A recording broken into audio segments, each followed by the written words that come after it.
ப்ராப்பரான ஒரு long ride வந்து போயிட்டு வந்தேன். வண்டி ஹில்ஸில் எப்படி இருக்குன்னு கேட்டிங்கன்னா இங்கே தாங்க உங்களுக்கு மேஜர் டேர்னிங் பாயிண்ட்டு. வண்டியோட பவர் எப்படி இருக்குது, ஹைவேல போகும்போது எப்படி ஸ்மூத்தாக நல்லா ஸ்மூத்தாக போதா வண்டி அப்படின்னு கேட்டிங்கன்னா வந்து இந்த கியர் ரேஷியோ அதெல்லாம் சொல்லுவோம் பார்த்தீங்களா, அதெல்லாம் ஒரு மண்ணும் கிடையாதுங்க. நான் மைலேஜ் சைடு நீங்கள் பார்த்தீங்கன்னா மைலேஜ் வந்து இப்போது நான் ஹில்ஸ்லேயும் ஓட்டியிருக்கேன், ஹைவேஸ்லேயும் ஓட்டியிருக்கேன், சிட்டியில் இப்போ நான் வந்து ஒரு 200 கிலோமீட்டர் சிட்டியில் ஓட்டிட்டேன். ஸோ ஓவராலாக மைலேஜ் வந்து கணக்கு என்னதான் நம்ம இந்தியன் மார்க்கெட்டில் ஏகப்பட்ட வண்டி டூரிங்காகவே இருந்தாலும் நம்ம இந்தியன் கண்டிஷன்ஸ்க்கு ஏற்ற மாதிரி ஸ்பெசிஃபிக்காக மைலேஜும் தரணும், சிட்டிலேயும் ஓட்டணும், லாங்கும் எடுத்துகிட்டு போகணும், வீட்டு யூஸ்க்கும் யூஸ் பண்ணணும். இந்த மாதிரி மல்டி பர்பஸாக நம்ம ஒரு வண்டி நம்ம யூஸ் பண்ண முடியும்னா மார்க்கெட்லேயே வந்து சில ஆப்ஷனுங்க மட்டும் தான் நம்ம கையில் இருக்குது. அந்த சில ஆப்ஷனில் மெயினான ஒரு ஆப்ஷன் எந்த வண்டின்னு பார்த்தீங்கன்னா நம்ம சுசுகி விஸ்டாம் 250 தான். ஸோ இந்த சுசுகி விஸ்டாமில் கிட்டத்தட்ட ஒரு 1400 கிலோமீட்டர் ரைடு போயிருக்கேன். இந்த ரைடில் வந்து நான் ஹில் ஸ்டேஷனையும் கவர் பண்ணியிருக்கேன், ஹைவேஸையும் கவர் பண்ணியிருக்கேன், ஒன் வேவையும் கவர் பண்ணியிருக்கேன். இப்போது டூர் போயிட்டு வந்து சிட்டிக்குள்ளேயும் ஓட்டிக்கிட்டு இருக்கேன். கிட்டத்தட்ட எவ்வளோ கிலோமீட்டர் ஓட்டியிருக்கேன்னு பார்த்தீங்கன்னா 1563 கிலோமீட்ரு இந்த நாளில் நான் ஓட்டியிருக்கேன். ஸோ இந்த வண்டியோட டூரிங் கேப்பபிலிட்டி என்ன அப்படின்றத இந்த வீடியோவில் நம்ம ஃபுல்லாக பார்க்கலாம். வீடியோக்குள்ளே போகிறதுக்கு முன்னாடி இந்த வீடியோவை பார்க்குற எல்லா வியூவர்ஸ்க்கும் என் சைட்லேருந்து ஒரே ஒரு ஹம்பிள் ரிக்வெஸ்ட், மறக்காமல் நம்ம சேனலை சப்ஸ்கிரைப் பண்ணி வச்சுங்க. ஸோ இதே மாதிரி புது புது வீடியோஸை ப்ரொடியூஸ் பண்ணி கொடுக்கறதுக்கு எனக்கு ஒரு பெரிய மோட்டிவேஷனாக இருக்கும். ஸோ வாங்க இப்போ நம்ம வீடியோக்குள்ளே போகலாம்.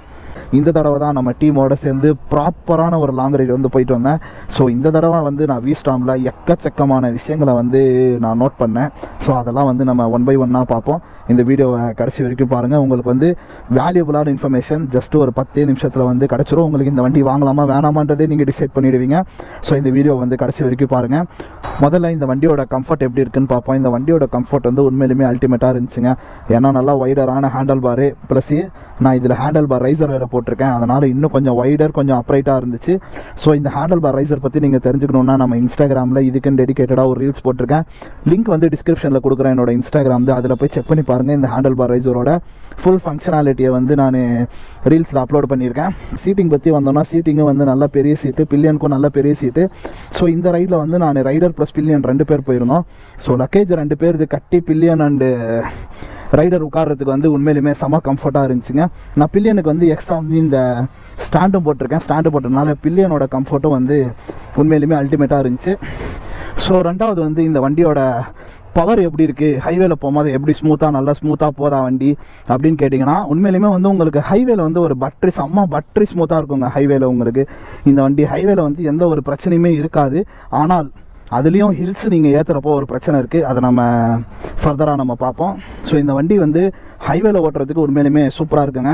இந்த கிராஷ் கார்டு நம்ம போட்டிருக்கனால இந்த இடத்துல தெரியுதுங்களா ஸ்லைட்ரு, இன்கேஸ் உங்களுக்கு கால் வலிக்குது, கண்ணு கெட்டின தூரம் வரைக்கும் ஒன்றும் பிரச்சனை இல்லை, நல்லா பழக்கப்பட்ட ரோடு அப்படின்னா அழகாக இந்த மாதிரி நீங்கள் காலும் வச்சுக்கலாம். 2 சைடு கால் வச்சுக்கிட்டு வரப்போ கொஞ்சம் நல்லா ரிலாக்ஸ்டு பொசிஷனாகவே இருக்குது உங்களுக்கு. விஸ்டாமில் பவர் பார்த்தீங்கன்னா பவரும் டாப் நாச்சு, டார்க்கும் டாப் நாச்சு, கம்ஃபர்டபுளும் வந்து உண்மையிலுமே இருக்கிறதுலேயே வந்து ஸ்மூத்தான இன்ஜின் ப்ளஸ் சாஃப்டான ரைடு போகணுன்னா இந்த வண்டியில் நீங்கள் போகலாம். ஏன்னா மற்ற அட்வென்ச்சர் பைக்ஸும் வந்து நான் ஓட்டியிருக்கேன். அந்த மற்ற அட்வென்ச்சர் பைக்ஸ்லாம் வந்து ஒரு 90 நீங்கள் கிராஸ் பண்ணாலே ஸ்லைட்டாக அந்த பஸ்ஸாவது ஃபீல் ஆகும். இந்த வண்டிலையும் அந்த பஸ் வந்து ஃபீல் ஆகும். எப்போன்னு பார்த்தீங்கன்னா உங்களுக்கு ஒரு 120க்கு மேலே நீங்கள் போனீங்கன்னா தான் அந்த ஸ்லைட் பஸ்ஸே ஃபீல் ஆகும் உங்களுக்கு. அது வரைக்கும் வந்து நீங்கள் வண்டி ஓட்டிகிட்டு இருக்கிறதே உங்களுக்கு தெரியாது. ஆல்ரெடி என்னோட பழைய விளாக்ஸ் இல்லை ரிவ்யூ வீடியோஸ் விஸ்டாம் வந்து பார்த்தீங்கன்னாலே உங்களுக்கு தெரியும். ஒரு 110 போயிடுவேன், ரோடை பார்த்துட்டு ஓட்டிகிட்டு இருப்பேன், திடீர்னு பார்த்தா 110 போய்கிட்டு இருக்கும் வண்டி. ஸோ ஸ்மூத் வந்து அந்த மாதிரி இருக்குது, ரிஃபைன்மெண்ட்டும் அந்த மாதிரி இருக்குது. ஸோ இந்த வண்டியை வந்து நீங்கள் சிட்டிலையுமே ஓட்டலாம். நீங்கள் ஹைவேக்கு மட்டும் தான் இந்த மாதிரி இருக்கும்னு நினைக்காதீங்க. சிட்டிலையும் வந்து இந்த கியர் ரேஷியோ அதெல்லாம் சொல்லுவோம் பார்த்தீங்களா, அதெல்லாம் ஒரு மண்ணும் கிடையாதுங்க. நான்லாம் 3வது 4வது கியரில் வச்சே நான் வண்டி இழுப்பேன். நான் அந்த அளவுக்கு வந்து அந்த தட சவுண்ட் இல்லாமல் வந்து உங்களுக்கு ரிலாக்ஸ்டாக போகும் உங்களுக்கு. ஸோ இந்த வண்டி ஹில்ஸில் எப்படி இருக்குன்னு கேட்டிங்கன்னா இங்கே தாங்க உங்களுக்கு மேஜர் டேர்னிங் பாயிண்ட்டு. உங்களுக்கு ஹைவேலையும் ரோட்ஸ்லையும் எந்த அளவுக்கு இந்த வண்டி டாப் நாச்சாக பர்ஃபார்ம் பண்ணுதோ அதே மாதிரி உங்களுக்கு ஹில் ஸ்டேஷனில் ஏற்றுனா வந்து சினாரியோவே வேறு, அப்படியே வந்து உல்ட்டா ஆகிடுது சினாரியோவே. எதனால் சொல்கிறேன் அப்படின்னு பார்த்தீங்கன்னா இப்போ கோடை ஹில்ஸில் வந்து நான் மொத்தமாக இந்த ட்ரிப்பில் வந்து 2 ஹில்ஸ் ஏற்றினேங்க. கோடை ஹில்ஸ் ஒன்று ஏற்றினா, அப்புறம் ஹொக்கேனக்கல் ஹில்ஸ் ஒன்று ஏற்றினேன். 2 ஹில்ஸ்லையுமே வந்து நான் ஃபேஸ் பண்ண மேஜரான இஷ்யூ ஒன்று இருக்குங்க. டார்க்கு, லோ அண்ட் டார்க் வந்து இந்த வண்டியில் சுத்தமாக இல்லைங்க. நம்ம ரோட்டில் இழுத்துட்டு போகிறப்போ வண்டி வந்து ஜஸ்ட்டு 6வது கியர்லேயே நான் இப்போ கொடுத்தேன்னா சல்லுன்னு இழுத்துட்டு போகுதுங்களா. அது வந்து ஒரு 5-6 ஆர்பிஎம்க்கு மேலே போனால் வண்டியோட பவர் வந்து உண்மையிலுமே அல்டிமேட்டாக இருக்குது, பட்டரி ஸ்மூத்தாக இருக்குது. ஆனால் இதுவே ஹில்ஸில் நீங்கள் ஏற்றுறப்போ நீங்கள் ஒரு செகண்ட் கியரில் ஹாஃப் கிளச்சை வச்சுக்கிட்டு நல்லா ஆக்சல் பண்ணி தான் அந்த கர்ன்னு ஏற்றுவோம் பாருங்கள், அந்த மாதிரி தான் ஏற்றுற மாதிரி இருக்கும். லோ அண்ட் டார்க்கு ரொம்பவே வண்டி வந்து ஸ்ட்ரகிள் பண்ணுதுங்க. அதுவும் இல்லாமல் நான் ஸ்டே பண்ணியிருந்த பிளேஸ் வேறு கொஞ்சம் நல்ல ஸ்டீப்பில் ஏறணும். உங்கள் கோடை போயிட்டு வந்தவங்களுக்கு ஆல்ரெடி தெரியும், அங்கே ஒரு ரோட்லேருந்து இன்னொரு ரோடு நீங்கள் போகணுன்னாலும் இந்த மாதிரி இருக்கும் ஸ்டீப்பு, லைக் திஸ், இந்த மாதிரி இருக்கும் ஸ்டீப்பு. அந்த ஸ்டீப்போட இதெல்லாம் வந்து நான் அடுத்தடுத்த கோடை விலாக் வரும், அதில் நீங்கள் செக் பண்ணி பார்த்தீங்கன்னா உங்களுக்கு தெரியும். அந்த ஸ்டீப்பில் ஏறும் போதெல்லாம் வந்து ரொம்ப வண்டி வந்து கஷ்டப்படுறாங்க, இன்ஜின் முக்கிறதே நல்லாவே வந்து தெரியுது. மைலேஜ் சைடு நீங்கள் பார்த்தீங்கன்னா மைலேஜ் வந்து இப்போது நான் ஹில்ஸ்லேயும் ஓட்டியிருக்கேன், ஹைவேஸ்லேயும் ஓட்டியிருக்கேன், சிட்டியில் இப்போ நான் வந்து ஒரு 200 கிலோமீட்டர் சிட்டியில் ஓட்டிட்டேன். ஸோ ஓவராலாக மைலேஜ் வந்து கணக்கு போட்டு பார்த்தோன்னா மினிமம் 35ங்க. நான் ஒரு இங்கேருந்து போகிறப்போ நான் ஒரு 120 அது கீழே இறங்கலை, அதுக்கே 35+ மைலேஜ். அதுக்கப்புறமேலு நம்ம குரூப்போட சேர்ந்ததுக்கு அப்புறமேலு ஒரு 90, 95, 80 அந்த ஒரு பேஸ்லேயே தான் ஓட்டிகிட்டு இருந்தோம். பேஸ்லேயே ஓட்டிக்கிட்டு இருக்கிறப்போ வந்து ஒரு 37 to 38 மைலேஜுங்க. ஒரு 250 சிசிக்கு இந்த மைலேஜ் வந்து எந்த வண்டியும் கிடையாது. நான் பெட் கட்டி சொல்கிறேங்க, எந்த வண்டியும் வந்து இந்த அளவுக்கான ரிஃபைன்மெண்ட்டு, டார்க்கு எல்லாமே சேர்த்து இந்த மைலேஜ் எந்த வண்டியிலையுமே வந்து நான் இது வரைக்கும் கேள்விப்படவே இல்லைங்க. அட்வென்ச்சர் 250லே வந்து உங்களுக்கு மைலேஜ் கொடுக்குது, ஆனால் வந்து இந்த அளவுக்கு 40 மைலேஜ் வந்து நான் இது வரைக்கும் நம்ம பாய்ஸ் எவ்வளவோ பேர் ஆல் இந்தியா ஃபுல்லாக நம்மளுக்கு ஃப்ரெண்ட்ஸ் இருக்காங்க, எல்லாருக்கிட்டையுமே நான் கேட்டுட்டேன், அந்த அளவுக்கு மைலேஜ் கொடுக்குதுங்க. ஏன்னா நான் வீஸ்டாம் வந்து ஒரு மைண்டில் ஃபிக்ஸ் பண்ணிட்டேன், நான் 100% நான் வீஸ்டாம் தான் எடுக்கணும் அப்படின்றத வந்து நம்ம மைண்டில் ஃபிக்ஸ் பண்ணிட்டேன். இருந்தாலும் நான் ஸ்டார்டிங்லேயே சொன்ன மாதிரி மார்க்கெட்டில் வந்து ஏகப்பட்ட ஆப்ஷன்ஸ் வந்து அவைலபிளாக இருக்குது நம்ம அட்வென்ச்சர் பைக்கில்.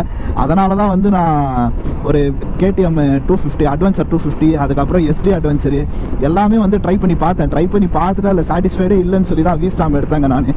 ஏன்னா அந்த அளவுக்கு மிரட்டி விட்டுருக்காங்க வண்டியை, நிறைய விஷயத்தில் வந்து வண்டியை மிரட்டி விட்டுருக்காங்க. இந்த வண்டியோட ப்ரோஸ் அண்ட் கான்ஸ் வந்து சிம்பிளாக சொல்லிடுறேன். ஹைவேஸ்க்கு சூப்பராக இருக்கும், சிட்டிஸ்க்கு சூப்பராக இருக்கும், மைலேஜ் அல்டிமேட்டாக இருக்கும் உங்களுக்கு. எல்லாமே ஓவரால் சர்வீஸ்லேருந்து உங்களுக்கு ஸ்பேர்ஸ் எல்லாமே வந்து ஓவரால் வந்து உங்களுக்கு கம்மியாக இருக்கும், ஆனால் பெர்ஃபார்மன்ஸ் வந்து அல்டிமேட்டாக இருக்கும். இதே நீங்கள் கான்ஸோட சைடில் எடுத்துக்கிட்டிங்கன்னா லோ அண்ட் டார்க் ரொம்ப கம்மியாக இருக்கிறனால ஹில்ஸில் ஏறுறதுக்கு கொஞ்சம் ஸ்ட்ரகிள் பண்ணுறான். சோலோவாக ஏறுறப்போ சல்லுன்னு ஏறிடுறாப்புல, லக்கேஜ் வித் பில்லியன் இருக்கும் போது வந்து லோ அண்ட் டார்க்கில் கொஞ்சம் ஸ்ட்ரகிள் பண்ணுறாப்புல.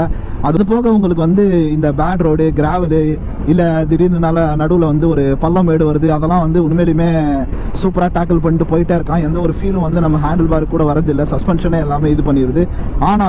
ஆனால் அந்த ஆஃப் ரோட்லேயும் வந்து ஒரு விஷயம் இருக்குது. ஆஃப் ரோடு போயிடுது, பிரச்சனை இல்லை. ஆனால் வந்து இந்த மேஜராக ஒரு சில ஆஃப் ரோடு ஏற்றுறோம் பார்த்தீங்களா, ஒரு சில ஆஃப் ரோடு ஏற்றுற இடத்துல வண்டி வந்து கொஞ்சம் ஸ்ட்ரகிள் பண்ணுறாங்க. ஏன்னா சஸ்பென்ஷன் வந்து ஜிக்ஸரில் என்ன சஸ்பென்ஷன் இருக்கோ அதே சேம் சஸ்பென்ஷன் செட்டப் தான் ஃப்ரண்ட் அண்ட் பேக்கு. ஆனால் வந்து கொஞ்சம் இந்த வண்டிக்கு ஏற்ற மாதிரி ட்வீக் மட்டும் பண்ணியிருக்காங்க. ஏன்னா ஆல்ரெடி நம்ம மஜித் ப்ரோவும் வீஸ்டாம் தான் வச்சிருக்கிறாப்புல 2024க்கும் 2026 வருஷனுக்கும் வந்து சில வந்து டியூக்ஸ் தாங்க பண்ணியிருக்காங்க. மேஜர் சேஞ்சுன்னு பார்த்தா கலர்ஸ் தான், ஆனால் வந்து சஸ்பென்ஷனில் சில டியூக்ஸ் வந்து பண்ணியிருக்காங்க. அந்த சில டியூக்ஸ் வந்து உண்மையிலுமே வேலை செய்தா அப்படின்னு பார்த்தீங்கன்னா கண்டிப்பாக வேலை செய்யுது. ஆனால் வந்து இந்த பர்ஃபெக்டான ஆஃப் ரோடு இதெல்லாம் எடுத்துகிட்டு போக முடியுமா அப்படின்னு கேட்டிங்கன்னா இதெல்லாம் எடுத்துகிட்டு போகிறது கொஞ்சம் கஷ்டம் தாங்க. ஓகேங்களா?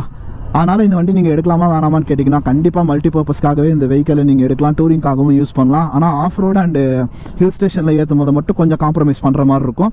ஏன்னா எல்லாமே இந்த வண்டியில் பர்ஃபெக்டாக இருக்குன்ற போது சில காம்ப்ரமைசஸ் நம்ம பண்ணுறதுல தப்பு இல்லைன்னு நினைக்கிறேன். ஸோ இந்த வீடியோ வந்து உங்களுக்கு ஏதோ ஒரு வகையில் யூஸ்ஃபுல்லாக இருந்திருக்கும். ஸோ மறக்காமல் நம்ம சேனலை சப்ஸ்கிரைப் பண்ணிங்க, அப்படியே பக்கத்தில் இருக்க பெல் ஐக்கானை ப்ரெஸ் பண்ணிங்க. Until that take care, bye, have a nice day.